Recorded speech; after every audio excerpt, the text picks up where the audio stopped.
Turning to go to El Calafate. Our last wild stop on this tour. Well, we're wrapping up an event. We're a little sad. A little bit sad. Because it's our last night in Ferdinand. It is. It's our last night in Ferdinand. So we did El Calafate, which is named after the berry, the fruit from a bush. Or is the bush and berry named after the town? Yeah. See. It's probably named after the berry, let's be real. What's there to do in El Calafate? So one thing that you knew that I guess I didn't pick up on the reading is that Los Glaciers National Park really, which is El Calafate is the launching point into Los Glaciers National Park from this end. Really the only thing to do there is Perito Moreno Glacier. Yes. Yeah. That's it. That's it. There's no other trails. There's no trails to hike. There was no big epic hike that we needed to do.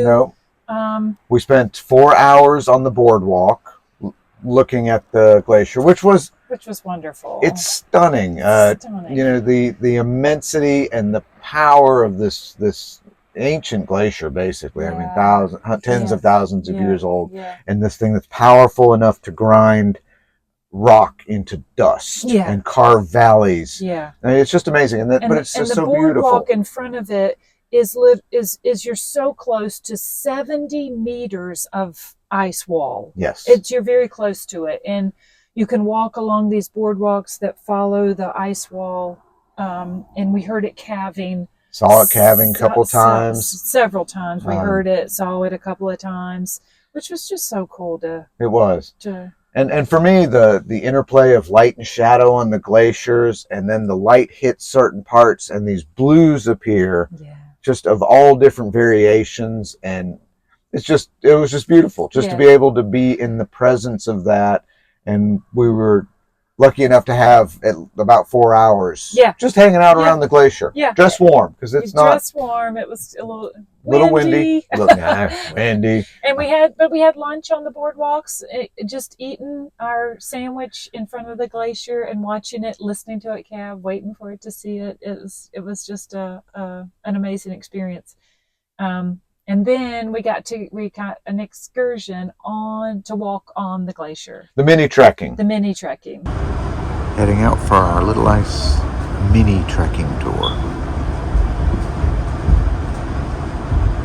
Or glaciers for old people.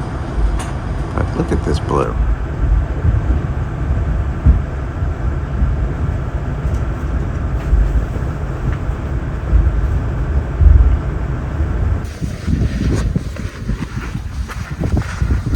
What are we about to do? We're about to walk on the glacier, the Perito Moreno Glacier. We're going to put on crampons and a helmet and go someplace out here.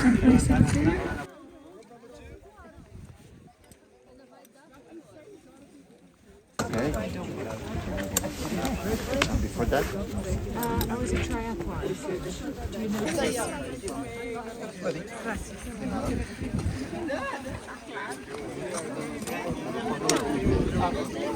Feel good?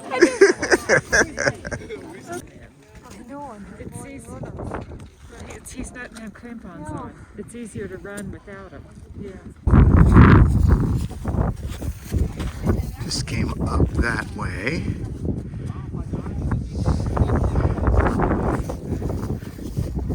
We're heading that way somewhere, I think.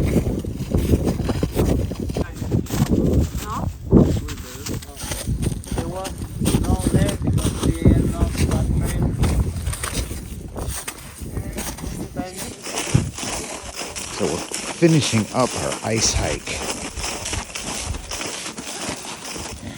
And it's been pretty cool. Well, guys, this is almost our last stop. Yes. With you, we have a sinkhole or drain hole. Yes, it's a beautiful phenomenon that we can find here in the glacier. Yes.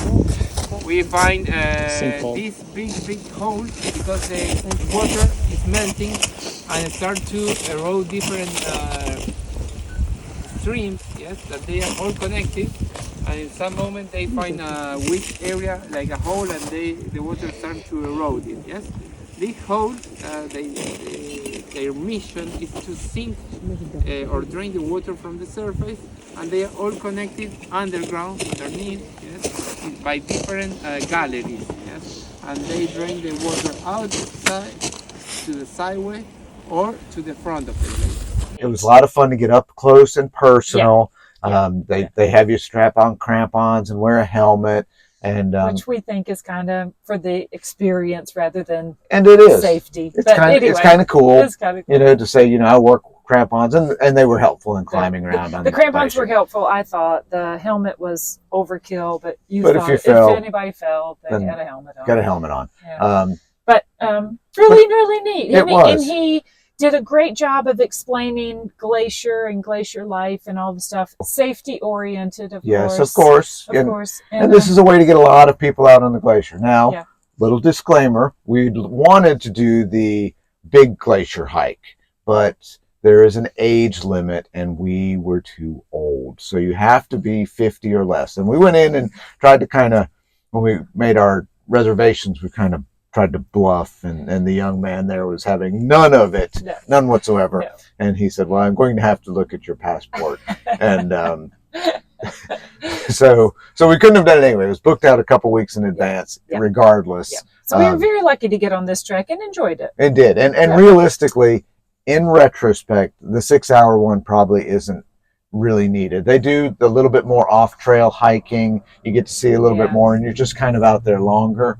But I think to get the gist of the being on the glacier and what the glacier's like, we had enough. The mini trekking was great. My feet were cold. I was a little chilled. You were fine. But again, I think to get the experience of it, that was enough. And we were on the ice for hour and a half. Hour and a half. And so the big ice is out there for twice that. And so I don't know that you need twice that. Probably not. Yeah. But they do encourage you to bring a bottle, and so you can dip your bottle in and fill it full of glacier water, which we still have a little bit left, and it tastes really, really good. Yeah, actually. Just clean and pure. Clean and pure. So that was kind of a neat thing. And they closed the ice hike with some glacier ice, some whiskey on ice, which was kind of fun. He loves it. I do. Well, the other one, whiskey. Some of you prefer water. Raise your hand, the ones that prefer water. We serve only a little, so then if you want a refill, let us know. Do we do a cheers here? We always do a cheers. Cheers, babe. Cheers. Arriba. Thanks for visiting. Cheers. Scott. Al centro.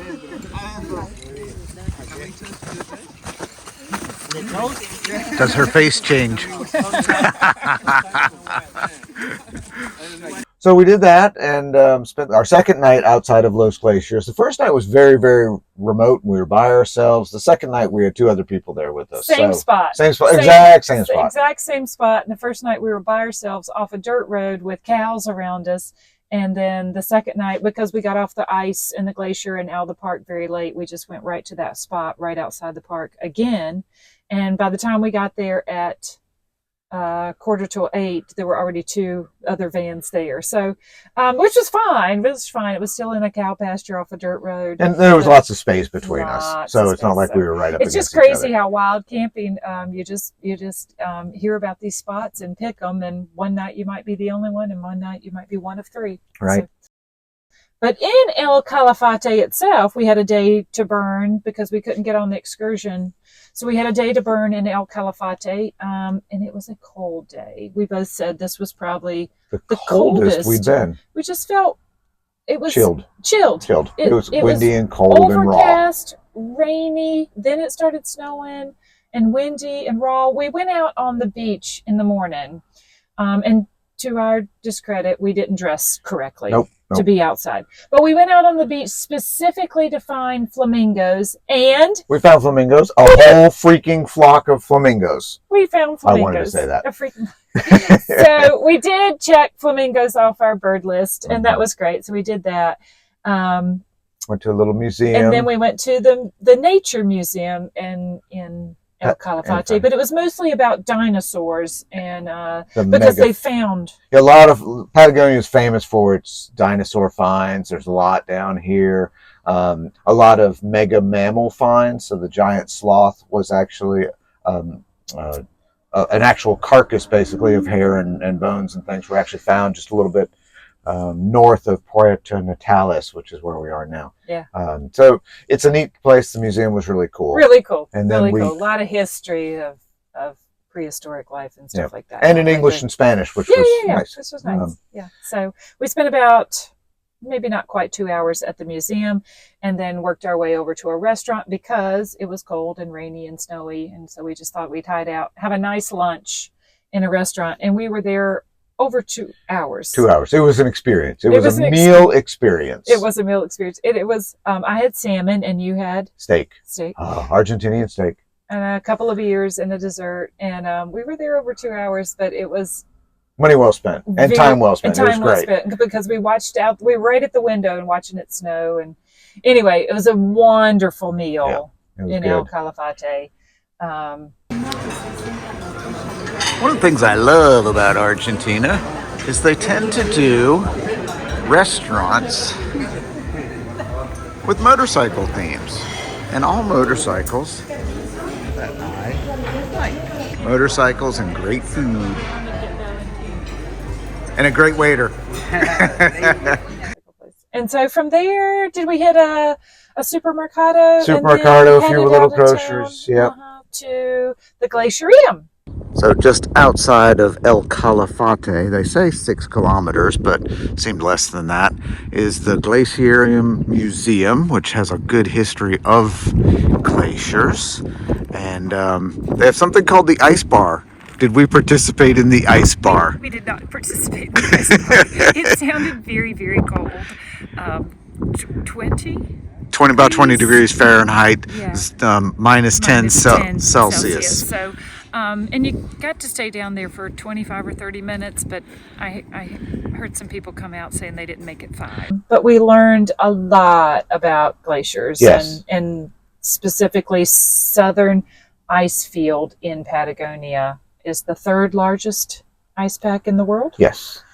And it was neat. It was not terribly expensive. It was very interesting. The Ice Bar is probably a little bit gimmicky. We didn't go down. So it's minus 10 degrees Celsius down there, and you get a free shot of liquor or something. Yeah. And we were going to go out on the ice hike the next day, so we did that. So that was good. That was our kind of our El Calafate venture, and then we got up this morning and pushed back down to Puerto Natales and had our border crossing. Which involved a border crossing, which is always just like, which line do we get in first? And we kind of just watch where somebody goes and go there and just follow them. But you have to get out of Argentina and then into Chile. So it's 2 separate events. Customs and 2 separate events. Argentina. Yeah. And then customs, and the Chilean coming back in, they're much more strict. And we had the motorhome this time coming in, so they come and look in it and stuff. So that was an event. Just the drive and that was enough. Follow the rules. I tried to make things as easy as I could by bringing all the food into one area, so they didn't have to feel like they had to tear the place apart looking for it. Yeah. It was really not that bad. The people were pleasant and mostly helpful. There's no warm fuzzies there. They're not warm fuzzies. And they're not giving you helpful instructions on where to go and what to do. If you can't figure it out, another tourist had to help us go to this line first, then this line, then this line. So there's no warm fuzzies there, but it's a real border. I mean, these are 2 countries that have had issues in the past. They have a significant border. They're not difficult to deal with, but they do take it seriously. So you should take it seriously, especially the Chilean coming back in. Make sure you're serious. They're serious about their agriculture, what you let in, what you bring in. So it was okay. Helpful hint, I think, pro tip is when you start approaching these people, particularly government officials, start with hello and then say hola or a little bit of Spanish. But I think saying hello sets their expectations of what you do. If you come in as if you speak Spanish, you know, hola, ¿cómo Hola, está? buenos They dias. assume you speak Spanish. And it's great that you do, if you do speak some Spanish, but even if you speak fairly fluently, getting into legalese and the customs process, it might be above an intermediate Spanish level. It's certainly above our Spanish level. That was something you came up with after we did the first border crossing, and I think on the second one it really helped. It helps. It really helped. You start with hello, hey, something in English, and then and then we'll try to work in Spanish. But then they realize, oh, we've got an American here, or we've Right. got a German, or whoever you are, but we need to try to communicate not in Spanish. Right. So Right. that worked out real That's a pro well. tip. That's a good tip. Yeah. So tonight we started packing up Ferdinand because we have to turn him in Our tomorrow. last night in Ferdinand. And he's been a great trooper and He's been a great lot of trooper. fun. And we've done good with him. Yeah.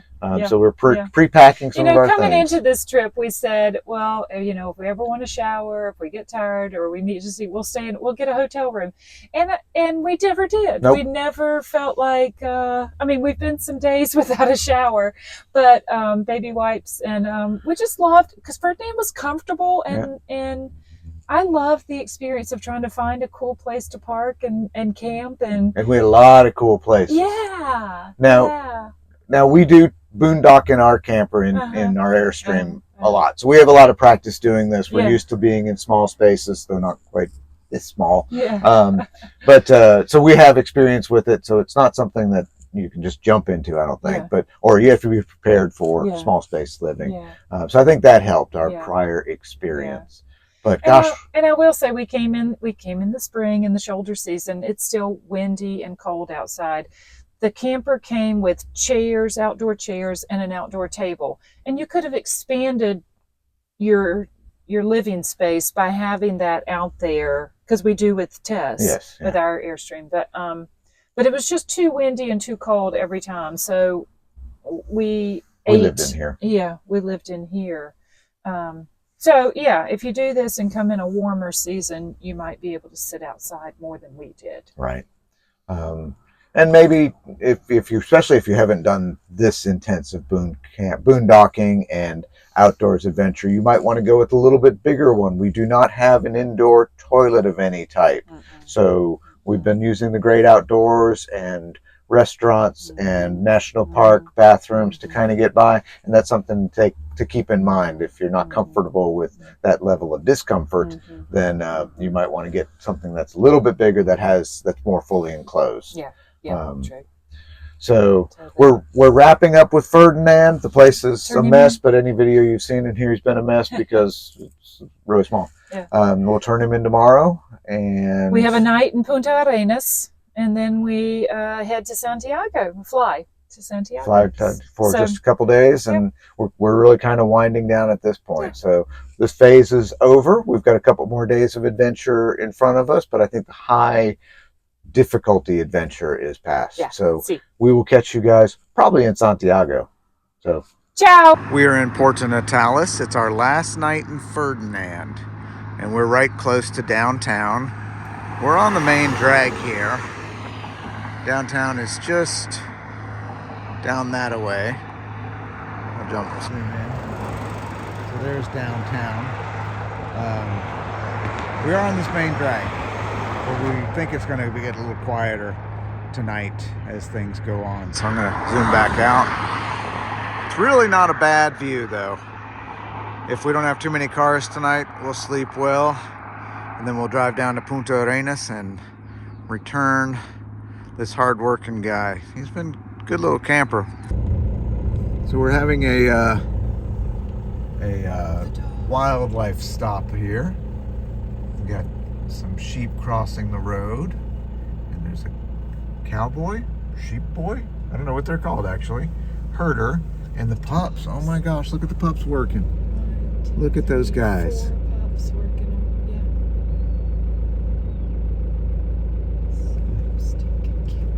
We're in between Puerto Natales and Punta Arenas on our way to take Ferdinand back, and we just got this little bit of real rural life.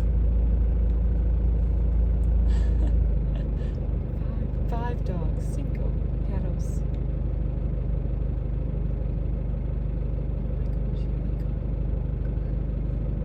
this point, we just stop and let the action surround us, I think, because we don't want to mess up any of the sheep, which have recently been sheared. They're all looking kind of scraggly. Thanks for the ear band, guys. I bought a wool. See the dogs over there working? Should not be eating the grass on this side. Get over. Get over the road. You tell them. Oh.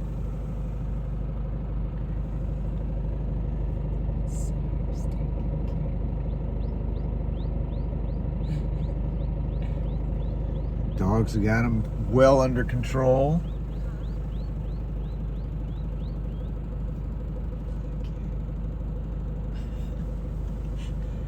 We've got our guys.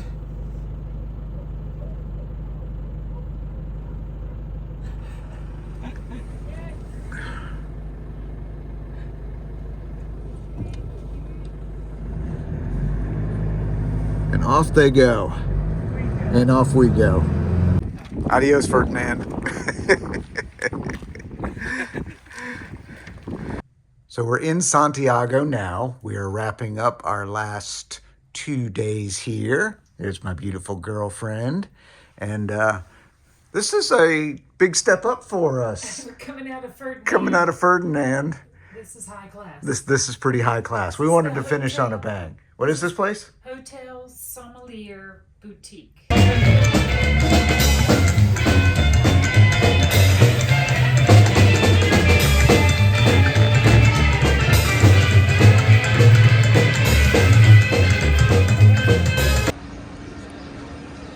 We're in Santiago, doing a little sightseeing of some of the gorgeous buildings. Interesting contrast of old and new. So it's our last night here. Oh, it is our last night. Yep. Where are we at? We're in Santiago. At the Sommelier Hotel. And And we're having a pisco sour. having our last pisco sour of the trip, aren't we? Our last pisco sour. Yep. Baby, yeah. Late flight out tomorrow, but we might not be able to sneak another one in. Or we will. So, anyway, cheers, Chile, and the end of our trip. Cheers, Chile. Good trip. So now you guys got to see everything that we've done. You've seen 4 videos, the goods, the bads, and what do you think about the whole trip? And the in-betweens. And the in-between. I loved Patagonia. I've said, I'm telling people to go to Patagonia and decide for yourself which is better, the scenery or the people. The people were just so nice. And the scenery is stunning. So I loved Ferdinand and doing it in the RV, Ferdinand the RV. I liked that part of it.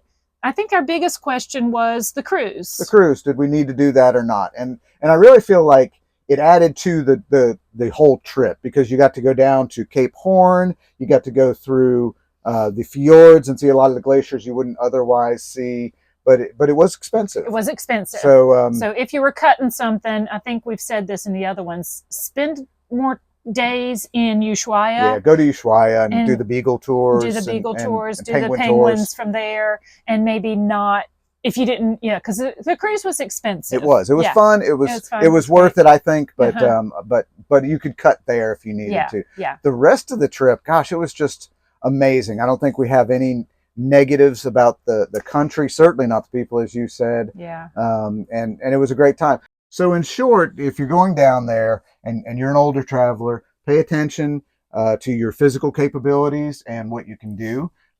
But you can do it. Even if you don't want to do the big hikes, you can hike to a lot of good views without hitting the peaks. And one of the guides that we heard on the tour said, making the top doesn't really matter. Just enjoy the view and where you are. And I think there's a lot of credibility to that. Yeah. So was it worth doing? Oh yeah, absolutely. We look forward to sharing more adventures with you. We've got another big trip planned. We're getting there. We're getting there, and we do a lot of Airstream adventures too. So if you like Airstreams, you might want to follow us for that, or look at the webpage or whatever you want to do. So until then, adventure awaits. Yes, it does.